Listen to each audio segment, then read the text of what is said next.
Welcome to BioClub. Today we topic discuss disease control. Fantastic progress in the area of health and disease control. अब biology ने बहुत ज़्यादा तरक्की कर ली है हेल्थ के अंदर और डिजीज़ कंट्रोल के अंदर. Three prolong actions are use taken against the viral disease. मुख्तलिफ डिजीज़ के लिए बायोलॉजी ने तीन चीज़ें इख्तियार की हैं. सबसे पहले प्रिवेंटिव मेयर एहतियाती तदाबीर, वैक्सीनेशन के वैक्सीन करना, इम्यून सिस्टम को स्ट्रॉन्ग करना. दूसरा ड्रग ट्रीटमेंट जिसे हम जीन थेरेपी बोलते हैं. हमने इन तमाम चीज़ों को फर्दर डिस्कस करेंगे. First of all we discuss preventive measure that once in biological science have provided use information about the causative agents. Preventive mayor में सबसे पहले इस चीज़ को देखा जाता है कि इस बीमारी को फैलाने का कौन सा एजेंट्स है या उस बीमारी को फैलाने की वजह क्या है. उसका कॉजेटिव एजेंट को सबसे पहले सर्च किया जाता है कि उस बीमारी का वजह क्या बनी है, वो कौन सा एक ऑर्गेनिज्म है जो बीमारी काज कर रहा है. और फिर देखा जाता है कि वो जो ऑर्गेनिज्म है वो किस तरह एक जानदार से दूसरे जानदार के अंदर फैल रहा है. मोड ऑफ ट्रांसमिशन, उसकी ट्रांसमिशन कैसे हो रही है एक जानदार से दूसरे जानदार के अंदर. फॉर इंस्टेंस कुछ लम्हे के लिए एड्स को हम देखते हैं एज एग्जांपल के तौर पर. एड्स का मतलब है acquired immune deficiency syndrome. Acquired का मतलब हासिल करना, क़ुव्वत मुदाफ़त का निज़ाम, इम्यून कमी आ जाना डिजीज़ सिंड्रोम के अंदर. इसका सबसे एड्स का जो कॉजेटिव एजेंट है वो HIV है, ह्यूमन इम्यून डेफिशिएंसी वायरस है. ये फैलता कैसे है, इसका हमने मोड ऑफ एक्शन देखना है कि ये डिजीज़ फैलेगी कैसे, ट्रांसमिशन कैसे होगी. फ्री सेक्सुअल कंटैक्ट से ये फैलता है. आज़ादाना जो सेक्सुअल कंटैक्ट होता है उससे ये बीमारी फैलती है. ब्लड देते हुए दूसरे को ब्लड ट्रांसफ्यूजन, ब्लड देते हुए भी कॉजेटिव एजेंट फैलता है कि एक जो आलूदा ब्लड है जिसमें पहले से HIV वायरस मौजूद है किसी और को लगा दें ब्लड तो वो बीमारी उसमें चली जाएगी.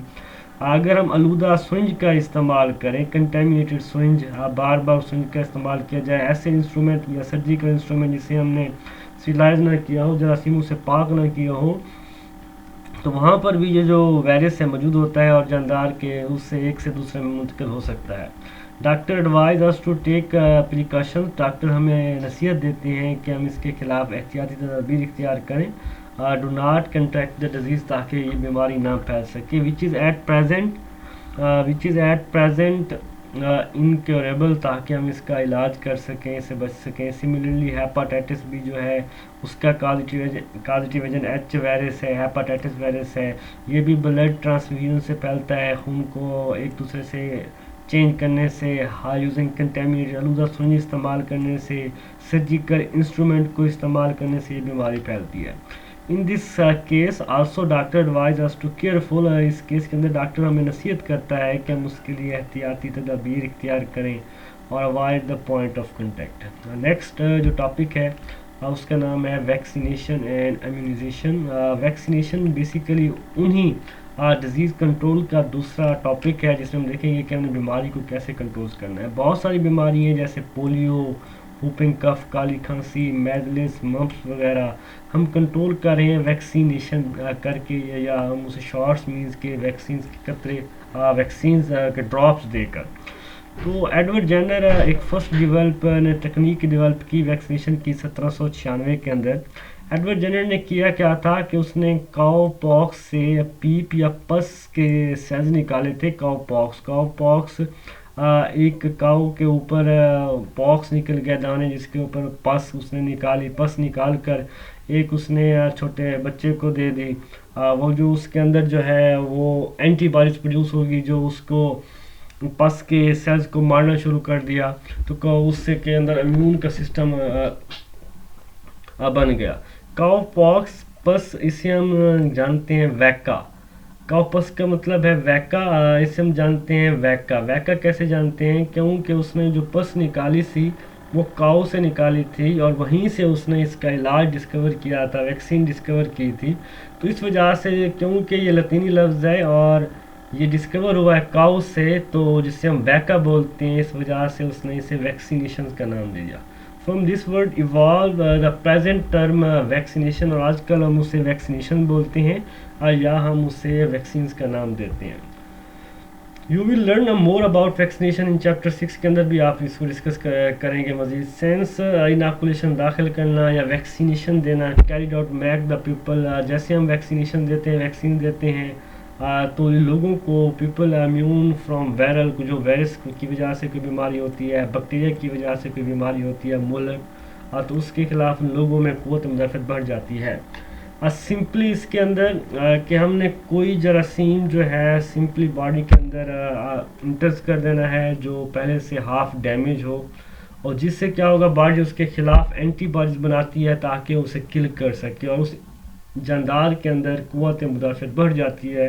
तो हम वैक्सीनेशन देते हैं ताकि वायरस के ख़िलाफ़ और बैक्टीरिया जो मुहलिक बीमारियाँ हैं बैक्टीरिया की वजह से लोगों में उनमें क़ुव्वत मुदाफ़त आ जाए। For some disease, the individuals are vaccinated in their early life to make them immune to those disease. कुछ बीमारियाँ ऐसी हैं जिसमें एक इंडिविजुअल्स वैक्सीनेटेड किया जाता है अर्ली लाइफ में, जैसे कि पोलियो है, 5 साल से पहले पोलियो के ड्रॉप्स दी जाती हैं ताकि पोलियो के खिलाफ बच्चों के अंदर क़ुव्वत मुदाफ़त आ जाए। It is claim that small pox has totally eliminated from the world. ये क्लेम है ये कि स्मॉल पॉक्स मुकम्मल तौर पर एलिमिनेट हो गई है, ख़त्म हो गई है पूरी दुनिया में इस टेक्निक को इस्तेमाल करते हुए। Scientist make a continuous effort to develop vaccine against other disease. साइंसदान पूरी कोशिश कर रहे हैं कि वैक्सीन बना सकें दूसरी ऐसी ख़तरनाक बीमारियों के ख़िलाफ़। Even vaccine against AIDS is being administered in humans on experimental basis. Vaccines को डिस्कवर करने की पूरी कोशिश की जा रही है एड्स की बीमारी के ख़िलाफ़, और इंसान पर तजर्बा करने के लिए अभी वो एडमिनिस्ट्रेटेड मतलब कि उसकी देख रहे हैं। अभी तक उसका प्रॉपर इलाज अभी डिस्कवर नहीं हुआ मगर जल्द ही होने वाला है। नेक्स्ट है ड्रग ट्रीटमेंट या जीन थेरेपी। ड्रग ट्रीटमेंट के हमने पहले एहतियाती तदबीर इख्तियार करनी है, फिर क़ुव्वत मुदाफ़त के निज़ाम को इंक्रीज़ करना है। अगर ये सारी चीज़ें नाकाम हो जाएँ तो फिर हमने दवा मेडिसिन देनी है, ड्रग्स देनी है, उससे इलाज करना है। If a person become sick, अगर एक शख्स बीमार हो जाता है डिजीज़ से, ही is subjected to action of antibiotics which can kill bacteria. अगर कोई जानदार उस पर बैक्टीरिया ने अटैक किया है तो हमने एंटीबायोटिक्स देंगे और एंटीबायोटिक्स ने उस बैक्टीरिया को जाकर किल। तो ये एंटीबायोटिक्स बैक्टीरिया की बीमारी के लिए बहुत मुफीद है, useful in bacterial disease, and that only when bacteria, और ये उस टाइम ज़्यादा मुफीद होगी जब बैक्टीरिया ने not develop resistance to antibiotics, के जो हम एंटीबायोटिक्स दे रहे हैं बैक्टीरिया ने उसके खिलाफ कोई रेजिस्टेंस डेवलप ना की हो, कि उस पर असर उसका ना हो। अगर बार बार मज़ीद एक ही हम एंटीबायोटिक्स यूज़ करते रहें तो बैक्टीरिया के अंदर इवोल्यूशन हो जाती है और उसके खिलाफ उसका क़ुव्वत मुदाफ़ियत या रेजिस्टेंस बढ़ जाती है और बैक्टीरिया को कुछ नहीं होता। इन कैंसर रेडियोथेरेपी इस्तेमाल करते हैं कैंसर की बीमारी में, और कीमोथेरेपी का इस्तेमाल किया जाता है। रेडियोथेरेपी किसे बोलते हैं? कैंसर स्पॉट्स को एक्सपोज किया जाता है, सामने लाकर शॉर्ट वेव रेडिएशन दी जाती हैं। रेडियो एक्टिव मटीरियल, ऐसे मटीरियल जो रेडिएशन खारिज करते रहते हैं, उनसे रेडिएशन दी जाती है कैंसर के मरीज़ को, उस पार्ट्स को, ख़ासतौर पर जहाँ कैंसर के सेल मौजूद हैं। अब वो क्या करते हैं, मुख्तलिफ वक्फे में वो शुआएँ दी जाती हैं रेगुलर इंटरवल्स पर। पाकिस्तान के अंदर बहुत सारे सेंटर्स हैं जो रेडियोथेरेपी कर रहे हैं और कैंसर को कंट्रोल कर रहे हैं। Chemotherapy consist of administrating certain anti cancer chemicals. Chemotherapy के अंदर हम ऐसे केमिकल देते हैं जो कैंसर के खिलाफ हो, मीन्स कैंसर वाले सेल्स को मार रहे होते हैं, उसको ख़त्म कर रहे होते हैं। कैंसर हम बोलते हैं अनकंट्रोल सेल डिवीजन के सेल बहुत ज़्यादा बढ़ रहे हैं, नॉर्मल सेल नहीं बढ़ रहे। अब नॉर्मल बढ़ रहे, अपना फंक्शन परफॉर्म सही तरह से नहीं कर रहे और पूरी बॉडी में फैल जाती हैं और इंसान के लिए ख़तरनाक होते हैं। दीज केमिकल्स, अब इसका नुकसान यह है जब केमिकल्स देंगे तो वो बहुत कैंसर पार्ट्स को भी किल कर देता है और नॉर्मल सेल्स को भी मार देता है, तो ये थोड़ा सा ख़तरनाक है। Recently new technique has been develop to repair defective genes. एक नई टेक्निक आई है जिसमें कोई जीन डिफेक्ट हो जाए उसे हम ठीक कर देंगे।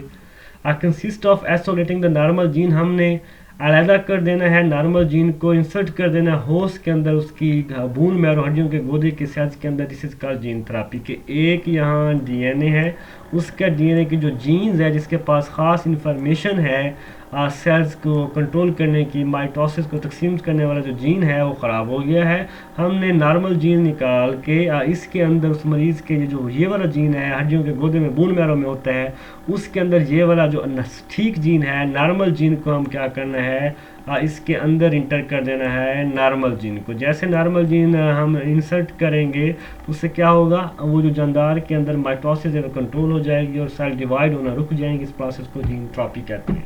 ये जो ख़तरनाक कंबाटिंग डिजीज़ यूटिलाइजिंग, ये जो ख़तरनाक बीमारियों को कंट्रोल करने के सारे मेथड हैं, well care insuring participation of community this program, हमने इसे यूज़ किया है, पार्टिसिपेट करवाया है इस कम्युनिटीज़ के अंदर। सारे प्रोग्राम कहलाते हैं IDM, इंटीग्रेटेड डिजीज़ मैनेजमेंट।